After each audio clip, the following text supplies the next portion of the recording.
사람들이 가끔 저한테 물어요. 스님, 제 사주에 원래 이렇게 힘든 운명이 있다고 하더라고요. 이걸 어떻게 피할 수 있을까요? 또 어떤 분은 결혼이 안 되는 것도, 일이 꼬이는 것도 다 팔자 탓이라던데요 라고 하시죠. 그럴 때 저는 이렇게 물어봅니다. 그래요. 그 팔자가 정해진 거라면 그걸 아는 건 어떤 도움이 됩니까? 그럼 대부분 조용해지세요.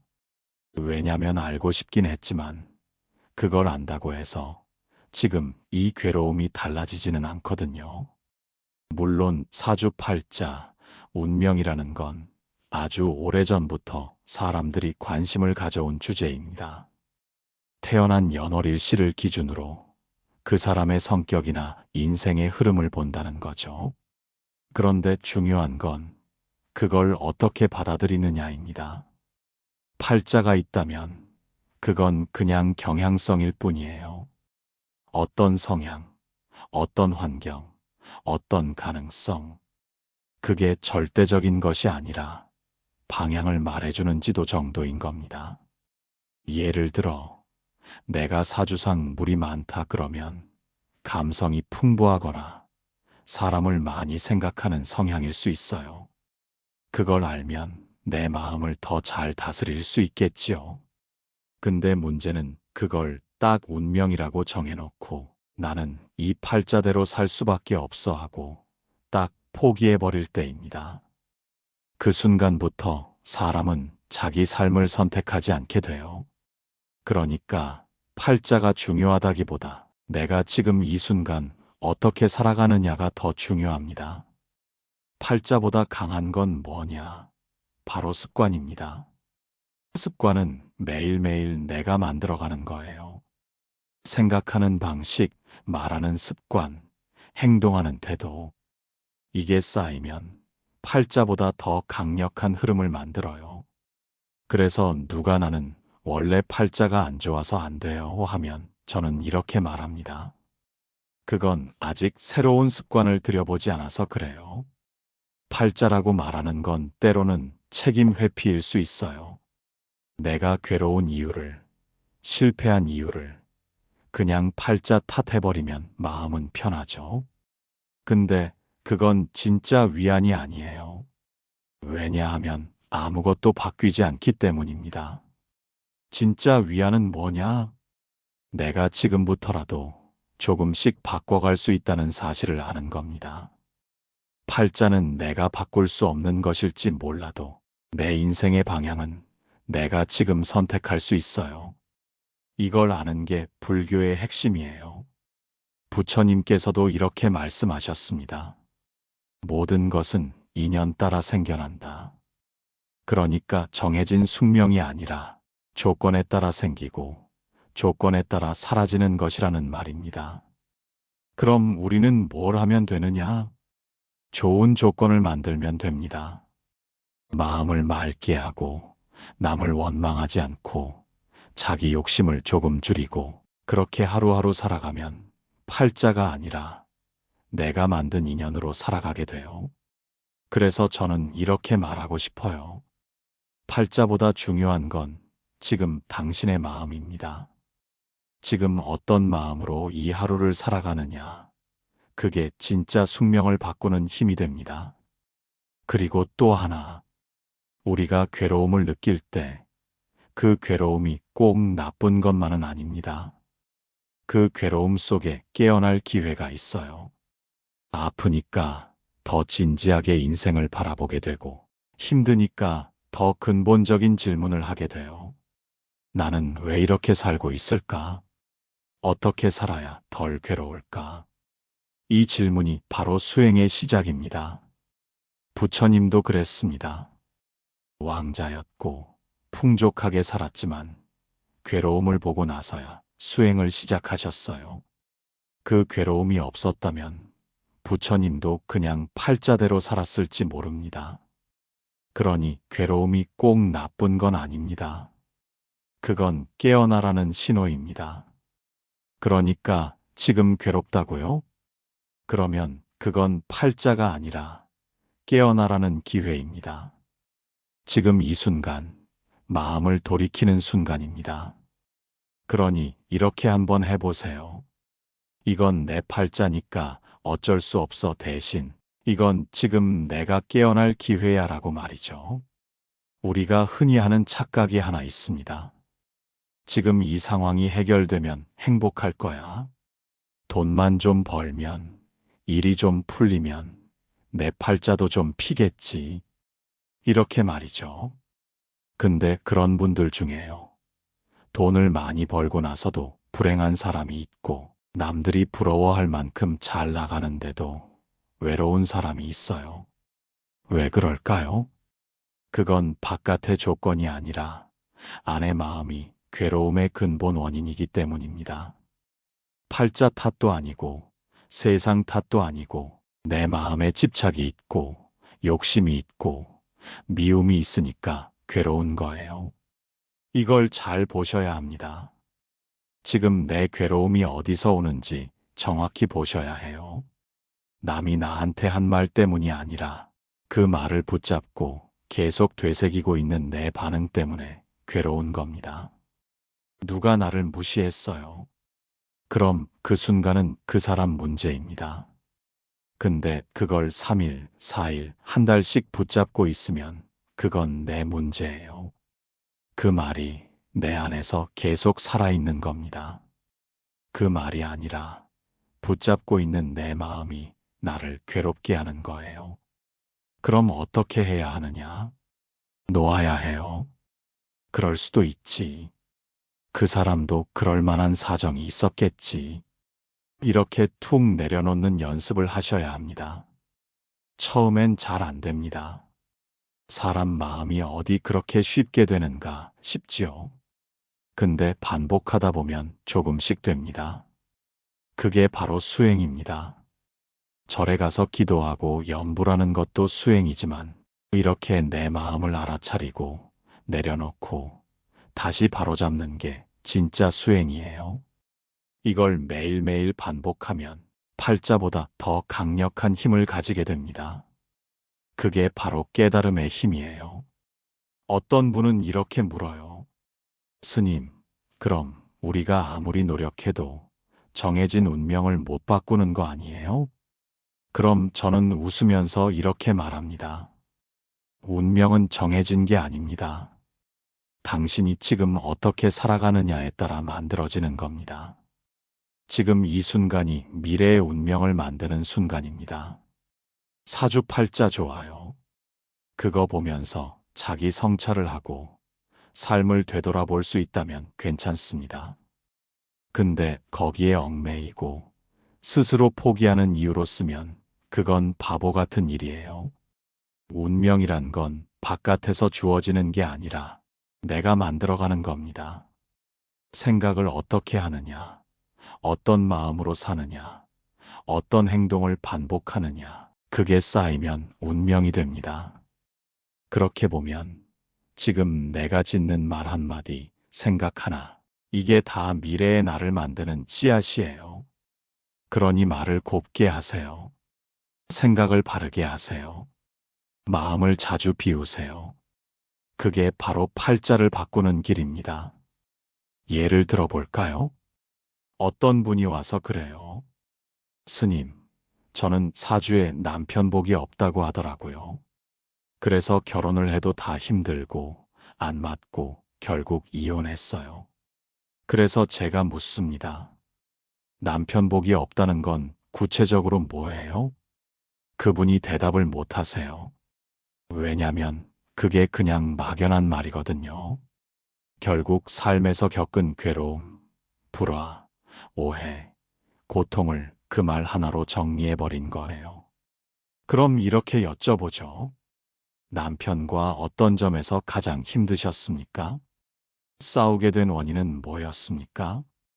그러면 슬슬 얘기가 나옵니다. 자기 기대가 있었고, 남편이 그 기대를 채워주지 않았고, 기대와 현실의 차이 때문에 서운했고, 그게 쌓여서 폭발했다는 거예요. 자, 이건 사주 문제가 아닙니다. 기대의 문제고, 소통의 문제고, 자기를 잘 모르고 상대도 잘 모르고 시작한 문제예요. 그러니까 우리는 사주팔자를 논하기 전에 자신을 먼저 정확히 알아야 해요. 내가 어떤 사람이고 어떤 마음을 가졌고 무엇을 바라고 있는지 그걸 먼저 봐야 합니다. 그리고 가장 중요한 건 이거예요. 내가 바라는 걸 내려놓을 수 있어야 합니다. 내가 원하는 대로 다 되지 않더라도 괜찮다고, 그럴 수도 있다고, 그 마음이 있어야 관계가 유지됩니다. 사주에 남편 복이 없다는 말은 그냥 한 방향의 말일 뿐이에요. 그걸 듣고 나는 원래 안 되는구나 하고 접어버리면 그 순간부터는 내가 주인공이 아니라 운명의 인형이 돼버리는 겁니다. 하지만 우리가 진짜 알아야 할 건 이겁니다. 삶은 누가 정해주는 게 아니라 내가 책임지고 만들어가는 것이다. 그 마음을 가지면 어떤 사주도 뛰어넘을 수 있어요. 또 어떤 분은 건강 문제를 가지고 오세요. 스님, 저는 사주에 병이 많다고 하네요. 그래서 이렇게 자꾸 아픈가 봐요. 그래서 저는 이렇게 여쭤봐요. 그럼 건강 관리는 어떻게 하고 계세요? 그러면 대부분 이렇게 대답합니다. 사실 운동도 잘 안 하고 식사도 불규칙하고 바쁘니까요. 자, 이게 진짜 원인 아닙니까? 그럼 사주 탓할 게 아니라 지금 내 생활 습관을 바꾸는 게 먼저예요.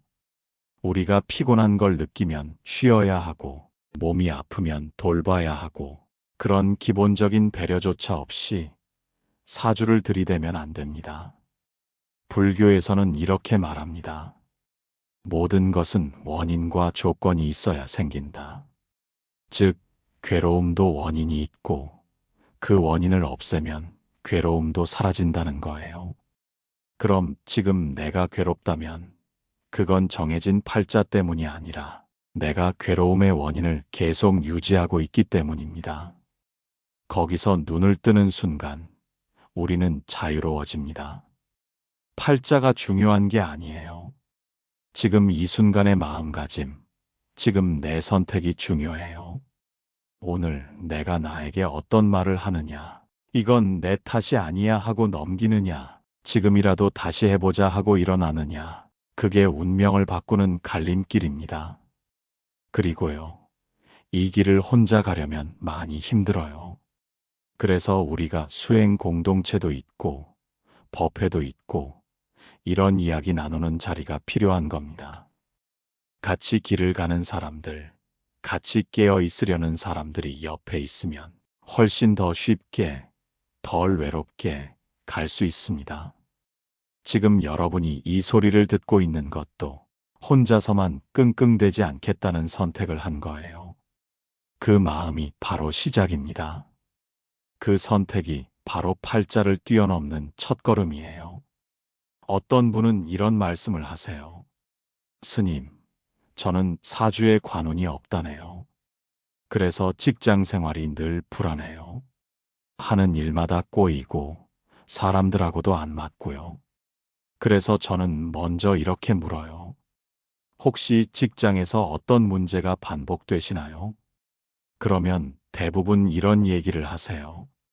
사람들 눈치 보게 되고 일에 자신이 없고 자꾸 실수를 반복해서 결국 스스로 힘들어져요. 이걸 들으면서 제가 느끼는 건 이분이 일이 안 맞는 게 아니라 자기 자신을 못 믿는 마음이 먼저 문제라는 겁니다. 사람이요. 자기가 자기를 믿지 못하면 그 어떤 자리에서도 불안합니다. 그게 아무리 좋은 직장이든 누구나 부러워하는 조건이든 자기 내면이 흔들리면 결국 오래 못 가요. 그럼 그걸 바꾸려면 어떻게 해야 하느냐? 작은 것부터 하나씩 해내는 연습이 필요해요. 오늘 맡은 일 하나 최선을 다해서 해내고 내일 또 한 번 해보고 그걸 반복하면서 자기 자신에게 신뢰를 쌓는 거예요. 그걸 꾸준히 하다 보면 사주가 어떻든 간에 나라는 사람은 바뀌게 됩니다. 결국은 사람이 일을 이끄는 거지 운이 이끄는 게 아니에요. 그러니까 관운이 없다는 말에 너무 빠지지 마세요. 지금 내가 어떤 태도로 일하느냐, 내가 얼마나 진심을 다해서 임하느냐, 그게 진짜 복을 불러오는 길입니다. 자, 이번엔 자녀 문제로 넘어가 볼까요? 스님, 제 사주에 자식 복이 없다네요. 그래서 애 키우는 게 이렇게 힘든가 봐요. 이런 말씀 정말 많이 들었습니다. 그럴 때 저는 이렇게 여쭤봅니다. 아이에게 무엇을 기대하고 계신가요? 그러면 열의 아홉은 이렇게 말씀하세요. 말 좀 잘 들었으면 좋겠어요. 공부도 좀 하고 제발 속 좀 안 썩였으면. 여기서 우리가 놓치고 있는 게 하나 있어요. 아이를 내가 원하는 방향으로 조정하려고만 하면 그 순간부터 그 관계는 점점 힘들어집니다. 왜냐하면 아이도 하나의 개별 존재예요. 나랑 다른 생각이 있고, 다른 성향이 있고, 다른 인연 따라 살아가는 생명입니다. 그런데 부모는 자꾸 아이를 내가 원하는 대로 살아야 성공하는 거야 하고 밀어붙이니까 아이는 점점 멀어지고 결국은 둘 다 괴로워지는 겁니다. 이럴 때 필요한 건 뭘까요? 기대를 내려놓는 연습입니다.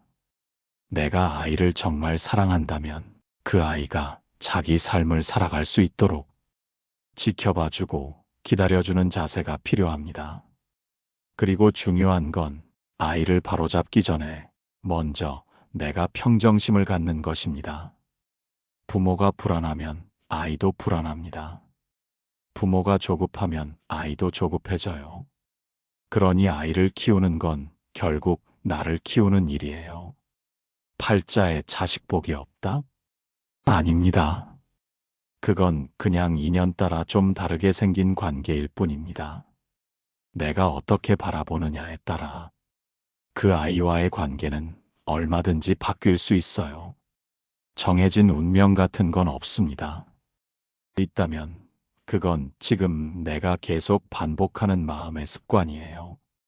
그걸 바꾸면 삶도 바뀝니다. 그러니까 이렇게 생각해 보세요. 내가 지금 뿌리는 이 말 한마디, 이 생각 하나가 내 자식의 운명을 만들고 있는 중이구나. 이 마음을 가지면 자식 복은 따로 있는 게 아니라 지금 내가 만들어가는 인연 속에 있다는 걸 알게 됩니다. 어떤 분은 오셔서 그래요. 스님, 저는 사주에 재물운이 없다고 해요. 그래서 그런지 돈을 벌어도 늘 새고 모아지지도 않아요. 이런 얘기 참 많이 듣습니다. 그래서 저는 이렇게 물어봅니다. 혹시 수입보다 지출이 더 많은 건 아닌가요? 지금까지 돈을 쓸 때 우선순위를 따져보셨나요? 그러면 대부분 멈칫하세요. 왜냐하면 재물운이 없다는 말은 돈이 안 모이는 원인을 외부 탓으로 돌리는 말이지만 실제로는 내가 돈을 어떻게 대하고 있는지에서 그 답을 찾을 수 있기 때문입니다. 여기서 우리가 꼭 알아야 할 게 있어요. 재물운이라는 건 하늘에서 그냥 떨어지는 게 아닙니다. 돈이라는 건 신뢰의 결과입니다. 누군가가 내게 돈을 준다는 건 내가 한 일에 대해 그만한 가치를 인정해 준다는 뜻이에요. 그러니까 재물운을 따지기 전에 내가 어떻게 살아가고 있는가부터 봐야 합니다. 지금 하는 일이 세상에 도움이 되고 있는가? 내가 신뢰를 줄 수 있는 사람인가? 그런 사람이 되면 자연히 재물도 흘러들어옵니다. 그런데 많은 분들은 쉽게 벌고 싶어 하고 편하게 가지려고 합니다. 어떻게 하면 수고하지 않고 얻을 수 있을까? 이 생각이 문제입니다. 세상에 쉬운 돈은 없습니다. 쉬운 돈은 결국 쉽게 떠나게 되어 있어요. 왜냐하면 그 돈을 감당할 만한 삶의 깊이가 없기 때문이에요. 그래서 우리는 돈을 그냥 재물로만 보지 말고 내 삶의 결과물, 나의 태도와 습관의 거울로 보셔야 합니다. 그리고 이런 말도 있어요. 돈은 나의 진심이 머무는 곳에 모인다. 그만큼 돈을 대하는 마음 자세가 중요하다는 뜻이에요. 예를 들어 누군가 나에게 좋은 정보를 줬을 때 내가 먼저 고맙다고 인사하고 작은 거라도 나눌 줄 아는 사람은 그 복이 자꾸 이어져요. 반면에 정보만 얻고 도움만 받고 내 것만 챙기면 그 인연은 거기서 끊깁니다. 그러니까 복이라는 건 사주에 있는 게 아니라 관계 속에서 만들어지는 겁니다. 어떤 분은 또 이렇게 말씀하세요. 스님, 저는 늘 돈이 없어서 불안합니다. 지금 가진 것도 없고 미래도 걱정되고 밤에 잠이 안 와요. 이 마음도 이해가 됩니다. 세상살이가 녹록하지 않다 보니 불안하고 조급하고 앞날이 막막하게 느껴질 수 있어요. 그럴 때 저는 이렇게 말합니다. 불안은 현실이 아니라 미래에 대한 상상에서 옵니다. 지금 이 순간에만 집중하면 불안은 조금씩 사라져요. 지금 내가 앉아 있는 자리가 편안한가? 오늘 밥은 먹었는가? 지금 숨 쉬고 있는 이 공기는 충분한가? 이걸 하나하나 알아차리는 게 마음의 안정으로 이어집니다. 돈이 많다고 불안이 사라지지 않습니다. 돈이 많아도 잃을까봐, 남한테 뒤처질까봐 불안한 사람도 많아요. 그래서 돈으로 해결되는 건 문제의 일부일 뿐이에요. 진짜 문제는 내 안의 불안한 마음을 어떻게 다스릴 수 있느냐 하는 겁니다. 불안할 땐요, 호흡을 한번 깊이 들이쉬어 보세요. 숨이 들어오는 걸 알아차리고 나가는 걸 알아차리고 그 순간순간에 머무는 연습을 하세요. 그게 바로 불안을 넘어서는 첫걸음입니다. 그렇게 마음을 닫고 나면 돈이 있든 없든 그 상황 속에서 지혜롭게 사는 길이 보이게 됩니다. 어떤 분은 눈물까지 흘리시며 이렇게 말씀하세요. 스님, 저는 부모님과 도저히 마음이 안 맞아요. 늘 상처만 받고 이해하려 해도 자꾸 화가 나요. 이 말 정말 많은 분들이 아십니다. 그만큼 부모와의 갈등은 겉으로는 드러내지 않아도 속으로 깊은 고통이 됩니다. 그래서 저는 조심스럽게 여쭙니다. 부모님을 어떤 존재로 보시나요? 그러면 대부분 대답을 망설입니다. 사랑해야 할 존재이긴 한데 너무 고집스럽고 날 이해 못해주는 존재라고 느낀다는 거예요. 여기서 우리가 놓치고 있는 게 하나 있습니다. 부모도 완벽한 사람이 아니라는 것. 부모도 자기 상처를 안고 살아온 사람이에요. 그분들도 누군가의 자식이었고 그분들도 충분히 사랑받지 못하고 자랐을 수 있어요. 그래서 우리는 이런 시선을 가져야 합니다. 지금 내게 상처를 주는 부모님도 사실은 자기 고통에서 벗어나지 못한 한 사람의 인간이구나. 이걸 마음에 새기면 비난보다는 연민이 생기고 원망보다는 이해가 조금씩 싹 틉니다. 물론 그 이해는 하루아침에 되는 게 아닙니다. 하지만 이해를 시작하지 않으면 평생 그 고통은 내 안에서 반복돼요. 부모와의 갈등을 해결하는 건 부모님을 위한 일이기도 하지만 결국은 나 자신을 자유롭게 만드는 일이에요. 지금도 누군가의 말투에, 눈빛에 나도 모르게 울컥하고 가슴이 조여온다면 그건 아직 내가 과거의 부모상과 화해하지 못했다는 증거입니다. 그래서 부모님을 용서한다는 건 내 감정을 놓아주는 것, 내 과거를 놓아주는 것, 그리고 지금 이 순간의 나를 살리는 일입니다. 또 어떤 분은 저에게 조용히 물어보십니다. 스님, 죽음이 무서워요. 언젠간 나도 죽을 텐데 그 생각만 하면 가슴이 답답해요. 죽음. 인간이라면 누구나 한 번쯤은 마주하게 되는 공포입니다. 하지만 여러분, 죽음을 두려워할수록 삶을 충분히 살지 못하게 돼요. 왜냐하면 자꾸 미래의 끝만 바라보다 보면 지금 이 순간의 생명을 놓치게 되거든요. 그래서 저는 이렇게 말씀드립니다. 죽음을 생각할 땐 오히려 지금 살아있다는 것을 깊이 느껴보세요. 지금 내가 숨 쉬고 있고 누군가의 목소리를 듣고 있고 햇빛을 맞고 있다는 건 기적 같은 일이에요. 죽음이 두려운 건 우리가 삶을 제대로 맛보지 못했기 때문입니다. 정말 충만하게 살아본 사람은 죽음 앞에서도 담담해질 수 있어요. 왜냐하면 이렇게 말할 수 있으니까요. 나는 충분히 사랑했고, 충분히 느꼈고, 지금 이 생을 아낌없이 썼다. 죽음을 이기는 길은 생명을 온전히 살아내는 것입니다. 누구에게도 미루지 말고 오늘 내가 말하는 이 한마디, 지금 내가 내딛는 이 한 걸음에 진심을 담는 것. 그러면 그 삶은 언제 끝나더라도 헛되지 않습니다. 죽음을 피하려 하지 마세요. 그건 우리 모두의 길입니다. 다만 지금을 도망치지 않고 살면 그 죽음조차 두려움이 아닌 수용이 될 수 있어요. 많은 분들이 삶을 돌아보며 이렇게 말씀하세요. 스님, 나는 참 열심히 살았는데 왜 이렇게 허전할까요? 그 마음 참 안타깝습니다. 왜냐하면 그 허전함은 우리가 바라던 무언가를 이루지 못해서가 아니라 진짜 원하는 게 무엇인지 모르고 달려왔기 때문이에요. 우리는 너무 바빴습니다. 남보다 뒤처질까봐, 가정을 꾸려야 하니까, 어른이 되면 그래야 하니까. 하지만 한 번쯤은 이렇게 물어봐야 합니다. 나는 왜 이렇게 살아왔는가? 나는 지금 어디를 향해 가고 있는가? 이 질문에 선뜻 답할 수 없다면 우리는 지금 목적 없는 전력 질주를 하고 있는 건지도 모릅니다. 삶의 의미는 누가 대신 정해주는 게 아닙니다. 어디 멀리서 찾을 수 있는 것도 아닙니다.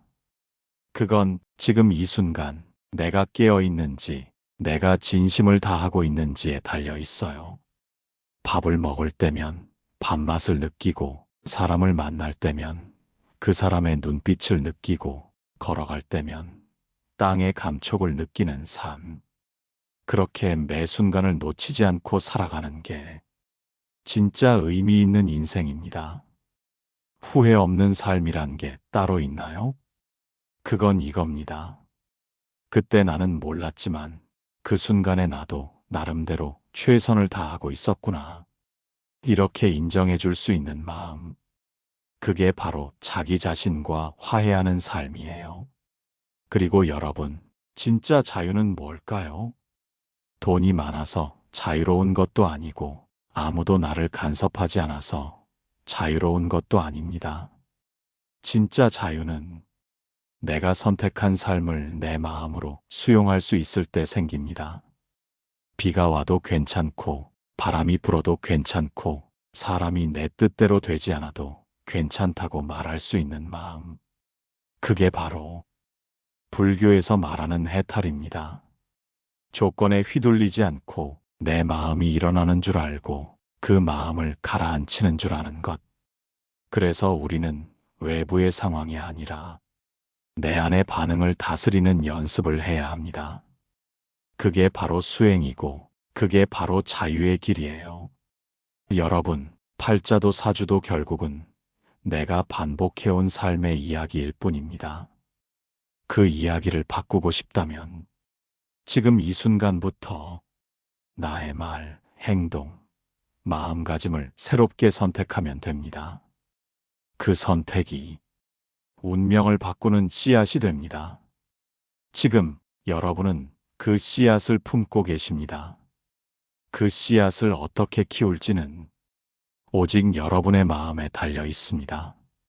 고맙습니다. 그리고 살아있어줘서 고맙습니다. 우리 같이 갑시다. 이 삶을, 이 하루를, 이 순간을 끝까지 함께 해주셔서 감사합니다. 여기까지가 아니라 지금부터가 시작입니다. 고맙습니다. 오늘 이 시간을 함께 해주셔서 당신의 마음이 한결 가벼워지길 바랍니다. 지금 이 순간 그 자체로 충분합니다. 우리 모두 있는 그대로 괜찮습니다. 삶은 계속되고 깨달음은 언제나 지금 여기에 있습니다.